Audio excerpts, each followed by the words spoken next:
All India बार examination number 17, यानी कि अब तक 16 एग्जाम्स हो चुके हैं। जो 17 है वो 2022 में होना है। तो मैं हूं एडवोकेट रिंकू डाबरा और आप मेरे साथ देख रहे हैं डाबरा लीगल।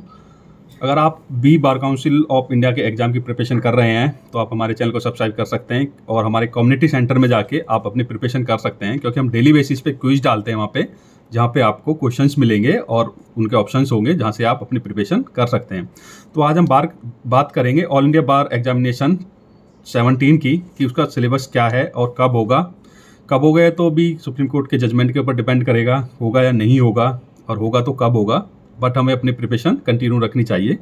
तो आज हम बात करेंगे कि कितने मार्क्स का होता है ये, कितने मार्क्स आने चाहिए, कब हम टॉप करेंगे, कब हम फेल हो जाएंगे।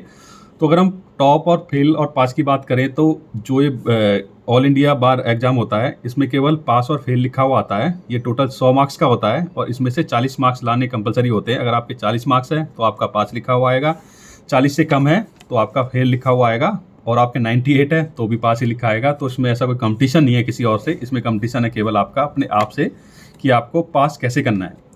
तो हम बात करते हैं इसकी ज़रूरत क्या है। इसकी ज़रूरत ये है कि जो भी एडवोकेट है अगर उसको अपनी प्रैक्टिस करनी है तो उसको एग्ज़ाम निकालना बहुत ज़रूरी है। क्यों? क्योंकि इससे पहले जो हमारा रजिस्ट्रेशन होता है वो केवल प्रोविजनल रजिस्ट्रेशन होता है। परमानेंट रजिस्ट्रेशन के लिए हमें ऑल इंडिया बार एग्ज़ाम निकालना कंपलसरी होता है। अब तक भारत में 16 एग्ज़ाम्स हो चुके हैं, 17वां अब होना है।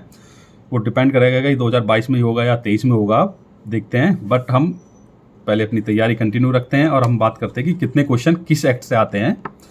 तो सबसे पहले है कॉन्स्टिट्यूशनल लॉ, वहाँ से 10 क्वेश्चन आते हैं। टोटल क्वेश्चन जो है 100 आते हैं। 100 हर क्वेश्चन 1 मार्क्स का होता है, यहाँ पे कोई नेगेटिव मार्किंग नहीं होती। तो आप जितने ज़्यादा से ज़्यादा हो अटैम्प्ट कीजिएगा ताकि आपके पास होने के चांसेस ज़्यादा रहें, क्योंकि यहाँ पे कोई नेगेटिव मार्किंग ही नहीं है। छोड़ने से अच्छा है कि आप सारा अटेंड करें, हो सकता है तुक्के से ही कुछ सही हो जाए, तो इसलिए पूरा अटेंड करने की कोशिश करनाएंगे। तो अब हम बात करते हैं कितने क्वेश्चन किस एक्ट से आते हैं। तो पहला है कॉन्स्टिट्यूशनल लॉ, वहाँ से 10 क्वेश्चन आते हैं जो 10 मार्क्स से हो जाएंगे। दूसरा है इंडियन पिनल कोड, वहाँ से 8 क्वेश्चंस आते हैं, 8 मार्क्स के यहाँ से हो जाएंगे। तीसरा है क्रिमिनल प्रोसीजर कोड, वहाँ से 10 मार्क्स के आते हैं। फिर चौथा है कोड ऑफ सिविल प्रोसीजर, वहाँ से भी 10 मार्क्स के क्वेश्चन आते हैं। फिर है एविडेंस एक्ट, 8 क्वेश्चन आते हैं यहाँ से। Alternative dispute redressal including the arbitration act, 4 questions आते हैं। फैमिली लॉ से 8 आते हैं। पब्लिक इंटरेस्ट लिटिगेशन से 4 आते हैं। एडमिनिस्ट्रेशन लॉ से 3 आते हैं। Professional ethics and the case of professionalism misconduct under the BCI rule से 4 आते हैं। कंपनी लॉ से 2 आते हैं। इन्वायरमेंट लॉ से 2 आते हैं। साइबर लॉ से 2 आते हैं। लेबर एंड इंडस्ट्रियल लॉ से 4 क्वेश्चंस आते हैं। Law of tort including motor vehicle act and the consumer protection law से 5 आते हैं। Law related to the taxation 4 questions आते हैं। Law of contract specific relief property law negotiation instrument act से 8 आते हैं। लैंड एक्विजिशन एक्ट से 2 आते हैं। इंटेलेक्चुअल प्रॉपर्टी लॉ से 2 आते हैं, यानी कि ये टोटल 100 क्वेश्चन आते हैं, जिसमें हमें केवल पास होने के लिए 40 क्वेश्चन सही होने बहुत ज़रूरी है।